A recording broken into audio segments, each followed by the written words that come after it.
Interest on capital के मैंने case 1, 2, 3, 4 इससे पहले वाले वीडियो में बना दिया आपको। अभी आता है लास्ट इसमें है केस 5 में। Interest on capital is calculated with due allowances for any addition or withdrawal of capital during the accounting period when there are both addition and withdrawal of capital by partner during a financial year. The interest on capital is calculated as follows. Number 1, on the opening balance of the capital account of partners, interest is calculated for the whole year. Second, on the additional capital brought in by any partner during the year, interest is calculated from the date of due introduction of additional capital to the last day of the financial year.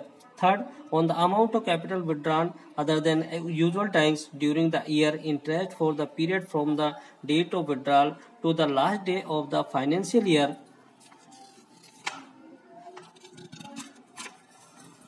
is calculated and deducted from the total of the interest calculated under points first and second above. Alternatively है, interest on capital can be calculated with respect to the amount remained invested for the relevant period. The question: G and P are partner in a firm. Their capital account so as on 1st April 2019 showed a balance of rupees 2 lakh and rupees 3 lakh respectively.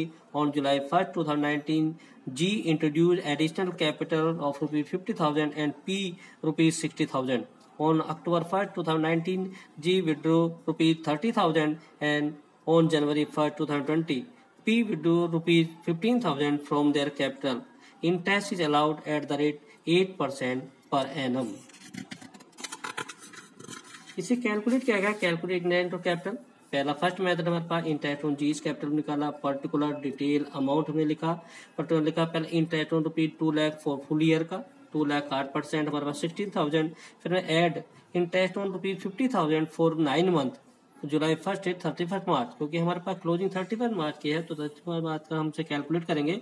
तो हमने लिखा 50,000 to 8/100 to 9/12 equal to 3,000 less interest on rupees 30,000 for 6 month, जो हमने drawing किया था 1 October 1st to 31 March, 30,000 into 8/100 into 6/12 करके 1200 हमने इसे दिखाया। तो 19,000 मैंने 1200 को मार्च किया तो 70,800 हमारे पास इसका इंटरेस्ट ऑन कैपिटल मैंने यह कैलकुलेट किया। 19,000 प्लस की संख्या थी, उन्हें 1200 माइनस करें 17,800 हमारे पास इसका इंटरेस्ट आया।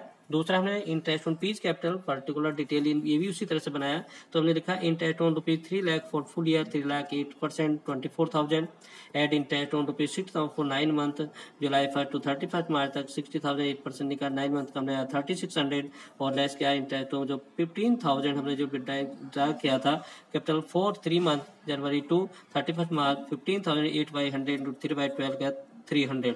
तो ये हमारे पास टोटल जो है 24,000 3,600 तो 27,600 में 300 हमने मार्क किया तो हमारे पास आया 27,300। ये इंटरेस्ट ऑन कैपिटल है 27,600 माइनस 300 इक्वल टू 27,300। फिर सेकंड मेथड को गए, दूसरा जो दिया इंटरेस्ट ऑन जीज कैपिटल निकाला हमने 2 लाख हमारे पास 8% निकाला, वो हमारे पास 3 महीने तक रहा। फिर 2 लाख हमने इसको निकाला कैलकुलेट किया, फिर ये भी 3 महीने तक 2,20,000 फिर हमने निकाला, क्योंकि हमने जो एडिशन किया था कब तक रहा उसे, तो इसका हमने कैलकुलेट 4,000, इसका मतलब 5,000, इसका 8,800 टोटल 70,800, यहाँ भी 70,000, यहाँ भी हमारे पास 17,800 यहाँ। इंटरेस्ट पीज कैपिटल हम निकालते हैं उसे 3 लाख का 8% 3 मंथ का, 3,60,000 8% 6 मंथ का, 3,45,000 8% 3 मंथ का। हमने कैलकुलेट का इसका हमारे पास 6,000, इस वाले का 14,400 और यहाँ 6,900 टोटल 27,300। यहाँ पे हमारे पास 27,300, यहाँ पर भी 27,300। थर्ड मेथड और इसी तरह हमें निकालना। थर्ड मेथड में हमने कैलकुलेट किया था, थर्ड मेथड में दे रखा calculate interest on these capital, amount of capital remain in the business, number of month, product, दोनों का यहाँ भी इससे दोनों निकाला। तो यहाँ पर 2 लाख था, ये हमारे पास था 3 मंथ हमारे पास रहा, ये 2,50,000 हमारे 3 मंथ, फिर 2,26 मंथ। ये निकाला, ये कैसे निकाला गया हमारे पास था कि हमने 1 अप्रैल को शुरू किया था 2 लाख से, फिर हमने 1 जुलाई को हमने 50,000 जोड़ दिया, तो 1 जुलाई से फिर हमने विड्रा किया है 1 अक्टूबर।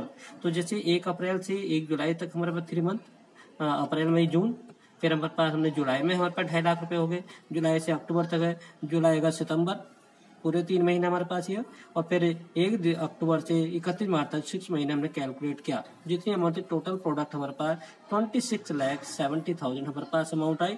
फिर हमने इंटरेस्ट निकाला। इंटरेस्ट का इसका फॉर्मूला है total product into rate upon 100 into time upon 12। तो टोटल प्रोडक्ट 26,70,000 इंटू 8/100 इंटू 1/12। यहाँ पर टाइम फिक्स होता है इसका। इस प्रोडक्टिव मेथड में हमें टाइम 1 मंथ ही देना पड़ेगा। 1 मंथ अपॉन 12 का इसका फॉर्मूला लगा है 17,800, जो हमारे पहले वाले में भी आया था। इस तरह से हमने इसका पी का निकाला। इसे कैलकुलेट किया। महीना हमारे पास था 1 अप्रैल को 3 लाख रुपए थे। फिर हमने 1 जुलाई को तो 60,000 जोड़ दो, तो 1 अप्रैल से 1 अप्रैल 3 लाख हमारे 3 महीने तक जमा रहे। उसके बाद फिर हमने 1 जुलाई को 60,000 और 3,60,000 3,60,000 हमारे पास। फिर हमने विड्रा किया था 1 जनवरी में जाकर, तो ये हमारे पास कितने महीने तक रहा? 6 महीने तक।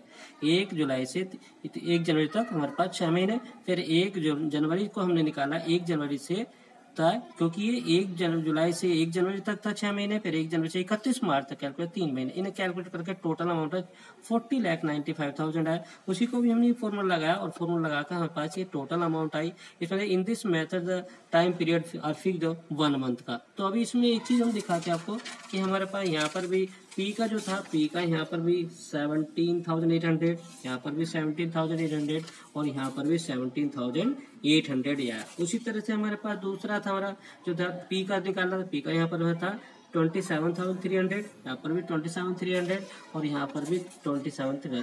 तीनों मेथड से हमारा इंटरेस्ट ऑन कैलकुलेट एक ही आता है। हम कोई सा भी मेथड प्रयोग कर सकते हैं।